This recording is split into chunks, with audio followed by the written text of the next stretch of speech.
Thank you. Thank you very much for being here. Thank you for your time and your attention. Yes, I studied at Stanford 50 years ago. 50 years ago. When I left, I said to myself, I have to come back because I had here the best time of my life, and I'm sure you have. Well, it only took 50 years, but finally I am here, very happy for your invitation. Thank you so much for that. This was a huge opportunity for me, and it is today also a very good opportunity for me to coming back to the Stanford campus. Our relationship between the European Union and the US has been at the core of our peace and prosperity. It was true 20, 30, 50 years ago, and it's still true today. We greatly value the transatlantic relationship, but this transatlantic relationship is not just about Washington, it's also about California. California with a strong European Spanish heritage. If you were a country, you would be the fifth economy in the world. And today you are leading the artificial intelligence revolution, and I am happy to know that we are partners on building a responsible and human-centered technological innovation. But let's go to the subject. You are not here to listen about my life, although you may understand that for me it's very moving to be here in Stanford.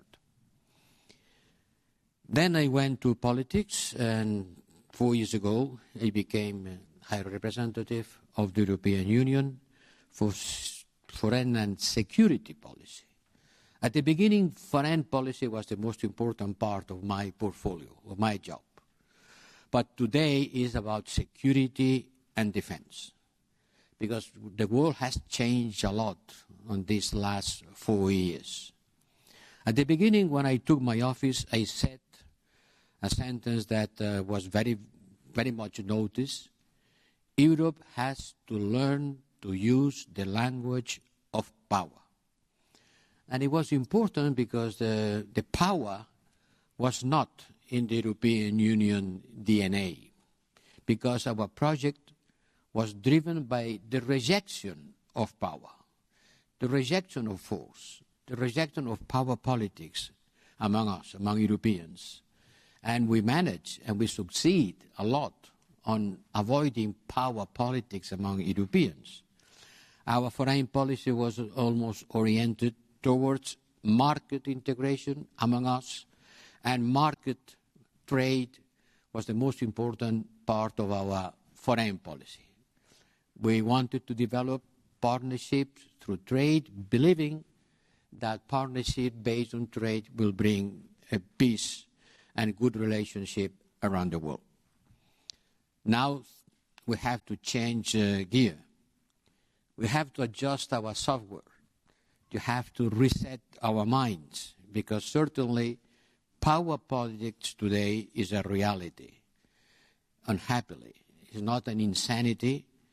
It's something that dominates the world. And if we want to protect our values and our interests, then we have to look at the world the way it is, and not the way we want it to be, a peaceful place. We made peace among us, and we believe that the rest of the world also was a peaceful place. Unhappily, that's not true. And now we are living, someone says, a Demosthenes moment, others says a Hamiltonian moment. We are facing the tragedy of great powers. And we need to redefine our position with respect to the international system, at least for three major reasons.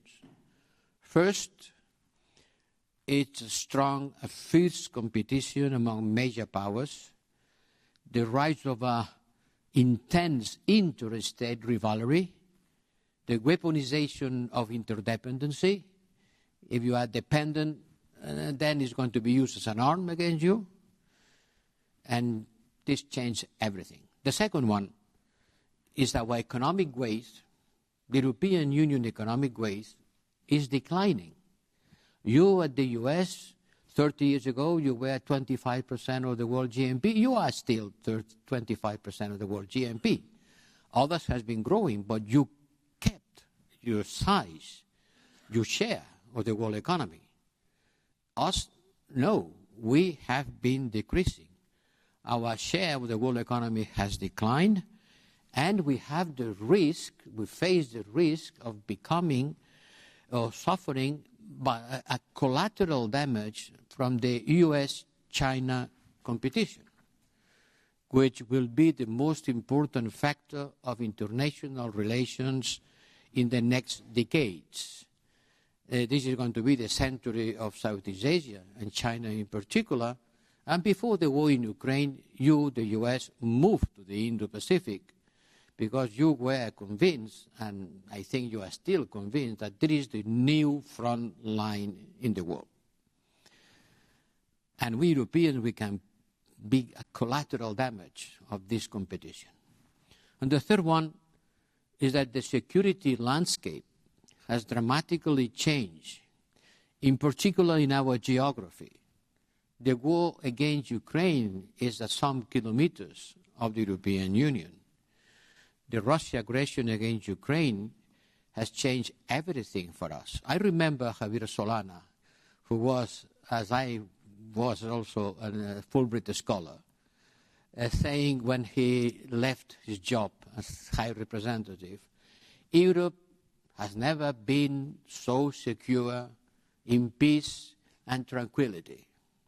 Well, that's not exactly what I'm saying today. When I presented the strategic compass weeks before the starting of the war against Ukraine, my words were quite different. I said, Europe is in danger.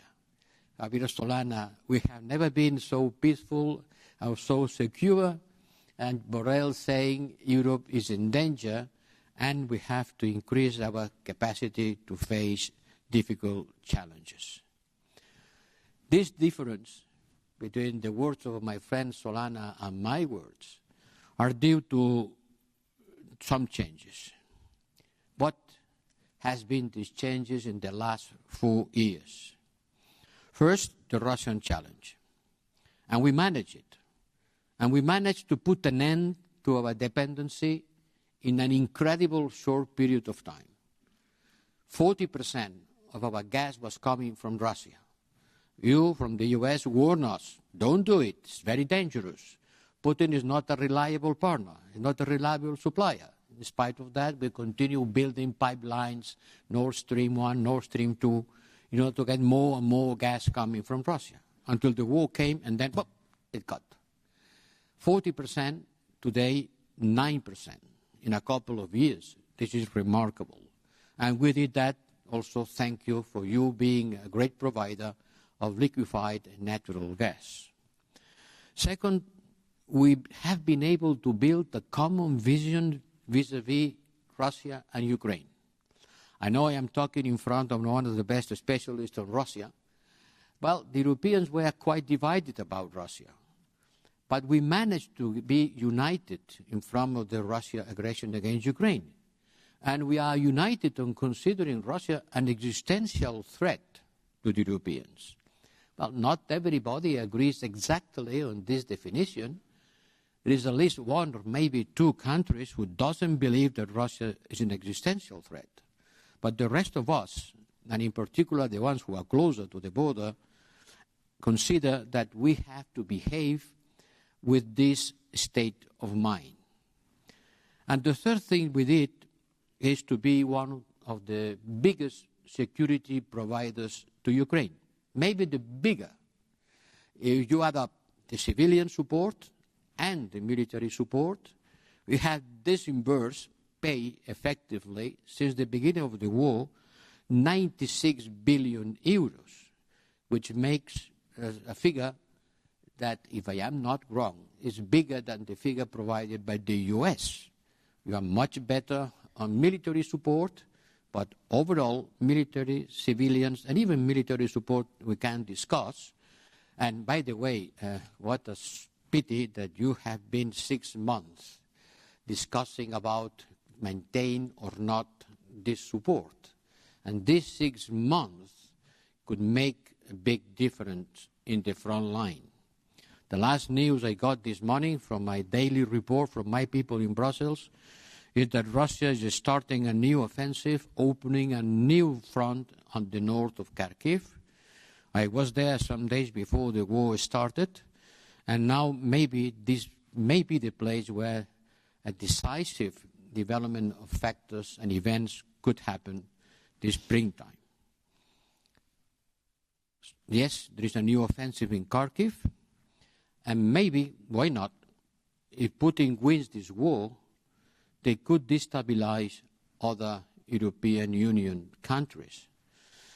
All of them are knocking at the door of NATO to become members of NATO, Finland and Sweden, traditionally neutral, because they are very much convinced that if they want to avoid to be invaded, aggressed by Russia, the best thing they can do is to become members of NATO.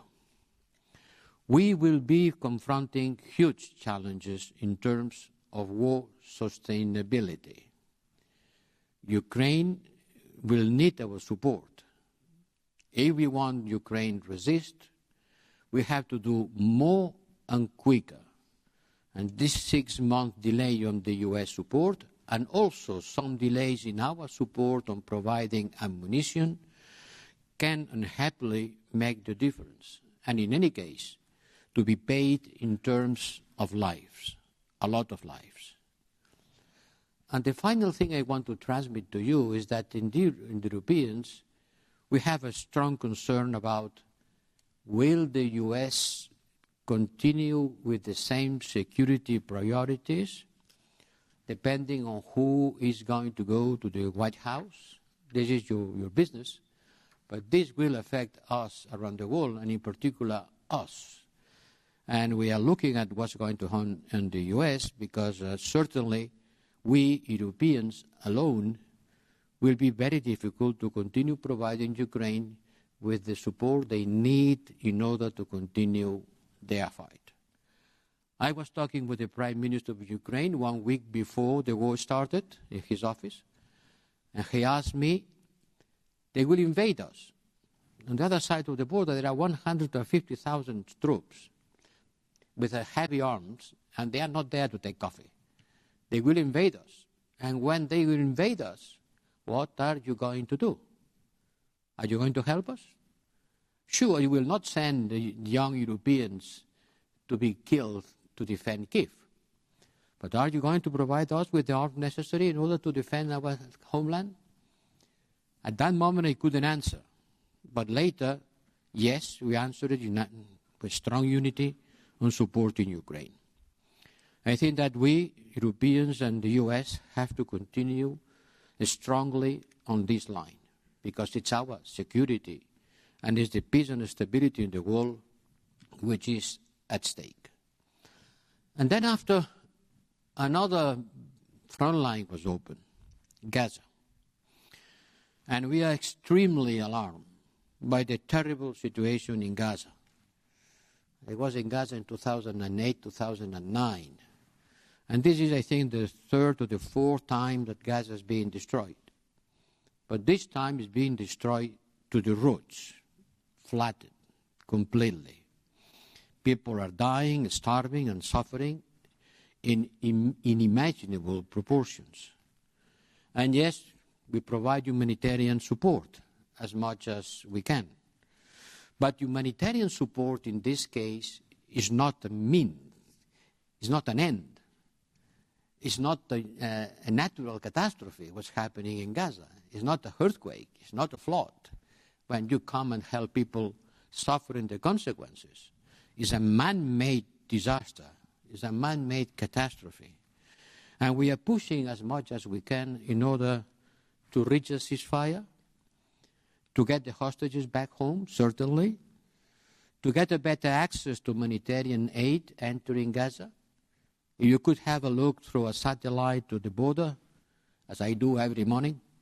You could see more than 1,000 trucks waiting, queuing, in order to be able to enter when on the other side of the line there are hundreds of thousands of people, according with the United Nations, on the highest level of starvation. We have to start a political process to empower the Palestinian Authority. I don't see any other solution. And we have to make loud and clear that the only way to get out of this tragedy is to reach a two-state solution. Difficult as it could be, as it is, I don't see any other way of stopping this tragedy, which will remain a stain on the human consciousness. I don't see any way of stopping one generation after the other, from funeral to the funeral, if we want to make the Palestinians and the Israelis to share the land for which they are fighting for more 100 years. In Gaza, the Europeans has been strongly divided, very much united in front of Russia, with some exceptions, very much united, putting money and supporting Ukraine politically, economically, from any point of view. In Gaza, we have been very much divided. Look at the United Nations vote a couple of days ago, or when the ceasefire was already voted, 18 in favor, 2 against, the others abstaining. That for historical reasons that you could easily to imagine, but it doesn't mean that we don't have to take a stronger part of responsibility, because we have delegated in the US looking for a solution. I see a certain fatigue from the US side to continue engaging, looking for a solution, and we are trying to push with the Arab people in order to build together the Arabs and the Europeans in order to make this two-state solution reality. And in the meantime, release of hostages and humanitarian support. But it's certainly not being to be enough. Looking ahead, I think the Europeans has to increase our strategic responsibility. We have to spend more in our defense and to better allocate our common resources. Easy to say, difficult to implement. We are not a state, not even a federal state. We are 27 sovereign states with 27 different armies. Altogether, we spend 4 times more than Russia on military, and theoretically as much as China. I said theoretically because, in fact, nobody knows how much China is spending. But we do that in a fragmented manner. So we have to work, and we are working, and I am working on building a pillar within NATO, because there is not alternative for the territorial defense of Europe but NATO. But we have to be stronger inside NATO altogether. As I said, easy to say, difficult to achieve. And then we have to mobilize our resources in order to prevent Europe to lose competitivity vis-à-vis the US also. Not only about China, it's also about you. If the gap between the US and the European Union increases, our savings will be rushing to the US capital market, which is much more broader and deeper, and where energy costs are much lower than in Europe, and where some choices made by the US government to revamp your economy and fight back against China, for example, the IRA, may create a problem for European firms. Certainly, it's going to be a big, massive subsidy, and we should not engage in a war subsidy. That's what we blame China for doing. That's what, in a way or another, you are doing too. And when I talk with American friends, and they told me, you are not happy with that? Okay, do the same thing. We don't care. Do the same thing that we do. Well, the problem is we cannot do it because we are not a federal state, we don't have a Pentagon, and we don't have a U.S. Treasury. So who is going to put on the table $300,000 million or 400,000, I don't know how many? Who? There is not a federal authority. If we let each member state to do it with their own capacities, then we are going to break our internal market. So it's not easy to do the same thing that you are doing. And in some cases, it's clear that we are strong allies, but we are not aligned, in particular to China. And this brings me to China again, the big elephant in the room. We are talking every day about Gaza, every day about Ukraine, every day about Russia. We look at the Sahel, to Africa, to Latin America. We don't talk enough about China. And we have a systemic problem with China, as you have. Market rules are being trumped by security and policy rules. Market access is limited. New investment opportunities are lower than expected. There are no new entrants in China economy from Europe. The ones who were, they stay, but the newcomers are looking for other places in Southeast Asia. China is flooding us with electric vehicles, as they did with solar panels. 80% of all solar panels in Europe are being produced in China. And the same thing may happen with batteries, with electric cars, everything that has to do with the digital revolution. We were very much depending on Russia, on oil, hydrocarbons. Now we are as much dependent from China on the critical materials needed for the digital revolution that we were from Russia on the hydrocarbons, which they are supposed to be the past. And China is doing extraordinarily well on anything related with renewables. In a single year, they has created much more power capacity on renewables than the U.S. on the whole story, than you in the whole story. And in spite of that, they still produce 60-70% of their energy consumption by hydrocarbons, coal, oil, or gas. But they need everything, and they use everything. And China is producing more CO2 than the rest of the world together. So no way of looking for a solution to climate change without a strong commitment, engagement with China. And that we say China is a rival, is a partner, and it's a competitor. The three things at the same time. And it's difficult to manage a relation as complex as this one.